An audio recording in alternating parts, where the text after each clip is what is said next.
저는 아침에 셔터를 올리는 순간부터 뭔가 다르다는 걸 느꼈습니다. 손끝에 전해지는 차가운 금속의 감촉이 평소보다 선명했어요. 도연이가 결혼 이야기를 꺼낸 지 벌써 사흘이 지났죠.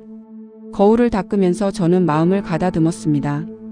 수건에 묻은 물방울들이 거울 위에서 흘러내리는 걸 보니 제 마음도 그런 것 같았어요. 남편이 세상을 떠난 후로 이 미용실 하나만 붙잡고 살았습니다. 손님들의 머리를 감기고 말리고 다듬으면서 하루하루를 버텨냈죠. 도연이 하나만 바라보고 견뎠는데 그 아이가 드디어 가정을 꾸린다니요. 가슴 한편이 뜨거워지면서 동시에 서늘한 바람이 불어오는 느낌이었습니다. 기대가 앞서면 실수하기 쉽다고 스스로를 다독였어요. 숨을 천천히 들이마시고 내쉬었습니다. 그때 전화벨이 울렸습니다. 도연이의 목소리가 들렸어요. 엄마, 이번 주말에 이서연 부모님과 상견례 하기로 했어요. 장소는 인천이라고 하네요. 좋다. 바다 바람도 쐬고 오자. 입으로는 그렇게 말했지만 속은 조금 복잡했습니다. 아이들이 둘 다 서울에 사는데 굳이 인천까지 가야 하나 싶었거든요. 하지만 예의라는 게 있지 않습니까? 먼저 제 마음부터 단단히 세우는 게 중요하다고 생각했습니다. 선물은 과하지 않게 준비하기로 했어요. 차와 제철 과일 정도면 충분하다고 봤습니다. 괜히 과장하면 상대방을 부담스럽게 만들 수 있거든요. 옷도 깔끔한 재킷 하나 빌려 입기로 마음먹었습니다. 점심 무렵에 단골 손님인 박선미 씨가 들어왔어요. 사장님, 아들 장가 보내시나요? 아직 정해진 건 없어요. 그냥 만나보는 거예요. 웃으면서 대답했지만 마음은 이미 반쯤 달아올라 있었습니다. 손님의 머리를 감기면서도 머릿속으로는 상견례 준비를 했죠. 무슨 말을 해야 할지, 어떤 태도를 보여야 할지 생각이 꼬리를 물었습니다. 저녁에 도연이가 들렀어요. 식탁에 된장국과 반찬을 차려놓고 기다리고 있었는데 아이가 문을 열고 들어오는 모습을 보니 왜 그렇게 대견하던지요. 서연 씨는 어떤 분이야? 성실하고 다정해요. 환자들을 돌볼 때 정말 꼼꼼하거든요. 말도 곱고요. 도연이의 목소리에 확신이 담겨 있었습니다. 저는 고개를 끄덕였어요. 말끝이 예쁘면 마음도 예쁘다고 믿거든요. 하지만 상견례는 둘만의 일이 아니지 않습니까? 저는 서랍에서 봉투를 꺼내 도연이에게 밀어줬습니다. 내 힘으로 하라고 주는 거다. 모자라면 말해. 숫자는 굳이 말하지 않았어요. 체면이라는 게 서로의 호흡 같은 거라고 생각합니다. 너무 내밀면 숨이 막히고 너무 거두면 답답해지죠. 적당한 거리가 필요해요. 밤이 깊어갔습니다. 가게 장부를 덮고 손을 보니 염색약 냄새가 배어 있었어요. 이 냄새가 바로 제 인생의 냄새였습니다. 창밖을 잠깐 내다봤어요. 별이 드문드문 떠 있더군요. 기대가 반이고 걱정이 반이었습니다. 괜히 혼자 마음을 다독였어요. 말은 짧게, 눈은 곱게, 마음은 부드럽게. 그렇게 가면 큰 탈은 없을 거라고 믿었습니다. 상견례 전날 저녁 양장점에서 재킷을 빌려왔어요. 거울 앞에 서보니 어깨가 한 뼘 넓어진 느낌이었습니다. 과한가 싶다가도 아들 체면을 생각하니 오히려 부족할 수 없었죠. 선물 가방을 정리하면서 마음이 다시 설렜습니다. 차와 과일을 넣고 상자 끈을 묶는데 손이 살짝 떨렸어요. 들뜬 마음을 가라앉히려고 속으로 하나 둘 셋을 세었습니다. 인천으로 향하는 길에 도연이가 운전을 했어요. 저는 내비게이션 화면과 시계를 번갈아 보면서 시간을 확인했습니다. 도착 예정 시간이 딱 맞아떨어졌죠. 일찍 가서 기다리는 것보다는 정시에 맞춰 가는 게 낫다고 생각했거든요. 식당 앞에 도착해서 잠깐 숨을 고르고 문을 밀었습니다. 방 안에는 이서연 부모님이 이미 자리를 잡고 앉아 있었어요. 저와 도연이는 깍듯하게 인사를 드렸죠. 그런데 저는 옷차림을 보고 순간 당황했습니다. 이서연 어머니와 아버지 모두 편한 운동복 차림이었거든요. 깔끔하긴 했지만 격식을 차린 자리는 아니구나 싶었어요. 괜히 정장 비슷하게 차려입은 제 재킷이 무겁게 느껴졌습니다. 그래도 미소를 지었어요. 자리에 앉기도 전에 이서연 어머니가 포장된 상자를 내밀었습니다.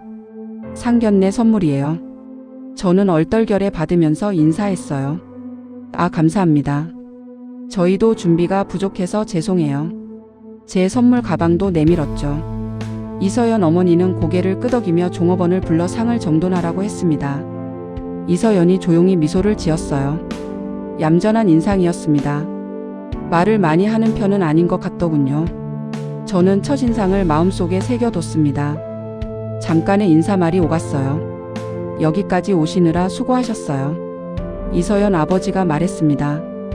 아니에요, 괜찮아요. 이서연 어머니가 덧붙였어요. 장소는 여자 쪽에서 준비하는 거라 미리 잡아뒀어요. 네, 감사합니다. 저는 예의 바르게 답했지만 마음 한구석에서 작은 가시가 스쳤습니다. 상의보다는 통보에 가까운 말투였거든요. 아직 큰 문제는 아니라고 스스로를 달랬어요. 중요한 건 아이들이 마음을 맞추는 일이라고 다짐했습니다. 음식이 나오기 전까지 어색한 침묵이 흘렀어요. 저는 물을 한 모금 마시며 다음에 할 말을 준비했습니다. 긴장감이 목구멍을 조여왔죠. 음식이 차려지자 이서연 아버지가 소주를 주문했습니다. 저는 한 잔만 받겠다고 했어요. 어색한 분위기를 술 한 모금으로 풀 수 있을 거라고 생각했거든요. 상견례라는 게 원래 서로의 말 온도를 맞춰가는 자리 아닌가요? 그런데 이서연 어머니가 바로 본론으로 들어갔습니다. 혼수는 저희가 책임질게요. 대신 집은 남자 쪽에서 해주셔야 맞죠. 저는 젓가락을 내려놓았어요. 아직 구체적인 예산 이야기를 한 적이 없었거든요. 아이들끼리 상의해서 정하면 좋겠다고 생각하고 있었는데 말이죠. 조심스럽게 입을 열었습니다. 전세로 시작해도 괜찮다고 봐요. 서로 벌어가면서 늘려나가면 되지 않을까요? 이서연 어머니는 즉시 고개를 저었어요. 그건 저희 뜻이 아니에요. 이서연이 고개를 떨궜습니다. 뭔가 말하고 싶어 하는데 못하는 표정이었어요. 도연이가 나직하게 말했습니다. 제가 모은 돈과 어머니가 주신 돈으로 전세를 구하려고 해요. 직장 중간 지점이면 출퇴근도 편하고요. 이서연 어머니의 얼굴이 굳어졌습니다. 상견례 초반부터 각이 세워지는 느낌이었어요. 저는 속으로 상황을 정리했습니다. 틈이 벌어지기 전에 톤을 낮춰야 한다고 생각했거든요. 웃음을 띠며 말했어요. 시작이 반이잖아요. 살면서 서로 보태가면 되는 거죠. 이서연 아버지는 술잔을 들이키고 있을 뿐 말이 없었습니다. 분위기가 어색해졌어요. 젓가락질하는 소리만 들렸죠. 저는 물을 한 모금 마셨습니다. 목이 바짝 말랐거든요. 긴장이 목구멍을 조여오고 있었어요. 그래도 아직은 수습 가능하다고 믿었습니다. 말의 방향을 가볍게 돌려야겠다고 속으로 다짐했죠. 하지만 이서연 어머니의 표정을 보니 그게 쉽지 않을 것 같았어요. 입꼬리가 내려가 있었고 눈빛도 차갑게 변해 있었거든요. 저는 가슴이 답답해지기 시작했습니다. 이서연 어머니가 다시 말을 이었어요. 저희 딸도 몇 년을 모아서 준비했거든요. 그런데 사위가 그 정도밖에 못 모았다는 게 이해가 안 돼요. 저는 귀를 의심했습니다. 숫자로 사람을 재단하는 말이었거든요. 도연이가 젓가락을 놓고 물컵을 잡았어요. 손등이 새하얗게 될 만큼 힘이 들어가 있었습니다. 어머니로서 단호하게 나서야 한다고 생각했어요. 목소리를 낮추고 또렷하게 말했습니다. 도연이는 공부를 오래 해서 직장에 늦게 들어갔어요. 지금은 안정적이고 앞으로 더 발전할 거예요. 집이 하루아침에 이루어지는 일은 아니잖아요. 현실을 말한 거였어요. 체념이 아니라요. 하지만 이서연 어머니는 고집을 꺾지 않았습니다. 상견례는 서로 기준을 맞추는 자리니까 확실히 했으면 좋겠어요. 저도 생각을 바꾸지 않았어요. 출발을 무리하게 잡으면 이후가 더 힘들다는 걸 경험으로 알고 있었거든요. 그때 이서연이 조심스럽게 입을 열었습니다. 전세부터 시작해도 괜찮다고 생각해요. 그런데 부모님 뜻이 강해서. 죄송해요. 목소리가 작았어요. 저는 그 한마디에 숨을 돌렸습니다. 아이의 마음은 합리적이었거든요. 다만 부모의 고집이 그 마음을 눌러온 것 같았어요. 잠깐 고개를 숙였습니다. 감정이 앞서면 더 어긋난다는 걸 알고 있었거든요. 호흡을 천천히 내쉬면서 다음에 할 말을 정리했어요. 이 상황을 어떻게 풀어야 할지 고민이 깊어졌습니다. 상대방의 마음을 돌리기는 어려울 것 같았지만 그래도 최대한 예의를 지키면서 우리 입장을 전달해야겠다고 생각했어요. 이서연 아버지가 소주를 한 잔 더 따르며 말했어요. 그래도 집은 서울에 구해주셔야 하는 거 아니에요? 저는 차분하게 대답했습니다. 위치는 아이들 출퇴근 여건을 보고 정할 일이에요. 조건이 허락하는 범위에서 최선을 다하겠습니다. 그러자 이서연 어머니가 말을 쏟아냈어요. 여자는 혼수 3천만 원이면 돼요. 집은 남자가 하는 거죠. 저희 딸이 그 정도 값어치밖에 안 된다고 보세요? 값어치라는 단어가 제 가슴을 쳤습니다. 미소를 거뒀어요. 목구멍 안쪽에서 뜨거운 게 타오르는 느낌이었습니다. 짧게 말했어요. 사람을 돈으로 감매기지 맙시다. 도연이는 제 아들이에요. 괜히 고집 피우는 게 아닙니다. 서랍에 모아둔 봉투도 있다고 했어요. 하지만 아이들이 스스로 선택하고 책임지는 경험을 빼앗고 싶지 않다고 덧붙였습니다. 이서연 어머니가 코웃음을 쳤어요. 그러면 사돈이 집을 해주시면 깔끔하겠네요. 말끝을 흐렸지만 의미는 분명했어요. 저는 그제서야 단호해졌습니다. 해줄 수 있다고 해서 바로 해주는 게 정답은 아니에요. 과한 도움은 독이 되기도 하거든요. 도연이가 낮은 목소리로 말했어요. 제가 책임지겠습니다. 그 말에 저는 조용히 고개를 끄덕였습니다. 내 아들이 제 몫을 하겠다고 선언한 거였어요. 저는 아들의 의지에 힘을 보탤 뿐이었습니다. 상위는 고요했지만 마음들은 이미 파도처럼 흔들리고 있었어요. 분위기가 돌이킬 수 없을 만큼 험악해진 걸 느꼈습니다. 이서연의 눈가가 촉촉해지는 게 보였죠. 이서연 어머니가 목소리를 높였습니다. 애가 왜 이렇게 버릇이 없어요? 저는 자리에서 몸을 조금 앞으로 기울였어요. 예의를 지켜야 할 쪽은 어른입니다. 아직 상견례예요. 말에 칼날을 거두어 주세요. 제 목소리는 떨렸지만 또렷했어요. 이서연 아버지는 손사래를 치며 술잔을 말렸습니다. 하지만 이미 상황은 걷잡을 수 없이 흘러가고 있었어요. 이서연 어머니가 다시 물었습니다. 도연 씨 연봉이 얼마예요? 저는 대답을 거절했어요. 상견례에서 그런 걸 캐묻는 건 맞지 않아요. 필요한 이야기는 아이들끼리 조용히 상의하면 되는 거죠. 도연이가 제 어깨를 가볍게 눌렀어요. 저는 눈으로 괜찮다는 신호를 보냈습니다. 이서연의 얼굴이 울상이 되었어요. 입술이 파르르 떨렸습니다. 그 모습을 보니 마음이 무너져 내렸어요. 누구도 상처받지 않는 상견례가 가능하다고 생각했는데 이미 너무 멀리 와버린 것 같았어요.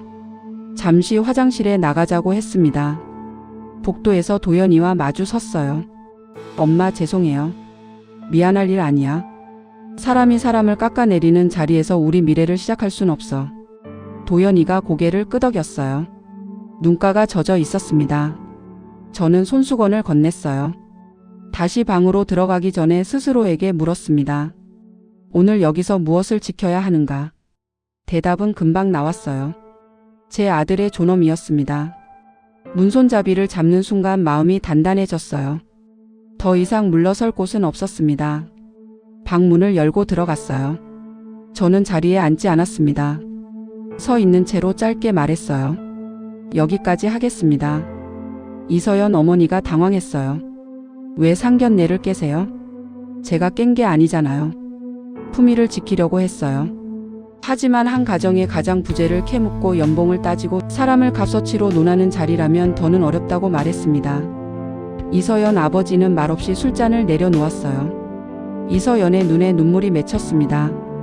죄송해요. 이서연이 조용히 말했어요. 저는 고개를 끄덕였습니다. 죄송할 일은 아니에요. 서로 기준이 다른 거죠. 봉투를 꺼내서 반만 상 위에 올려놓았어요. 오늘 드신 것의 절반이에요. 계산은 이렇게 하겠습니다. 고개를 숙이고 문을 나왔어요. 도연이가 따라 나왔습니다. 주차장으로 내려가는 계단에서 저는 숨을 길게 내쉬었어요. 차가운 바람이 볼을 스쳤습니다. 차 문을 닫고도 우리는 한동안 말을 잇지 못했어요. 도연이가 먼저 입을 열었습니다. 엄마 괜찮으세요?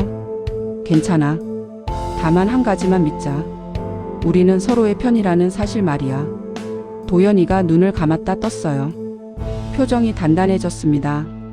저는 그 표정을 보면서 제 결정이 틀리지 않았다는 확신을 얻었어요. 시동을 걸고 인천을 벗어나는 길, 창밖 풍경이 빠르게 흘러갔습니다.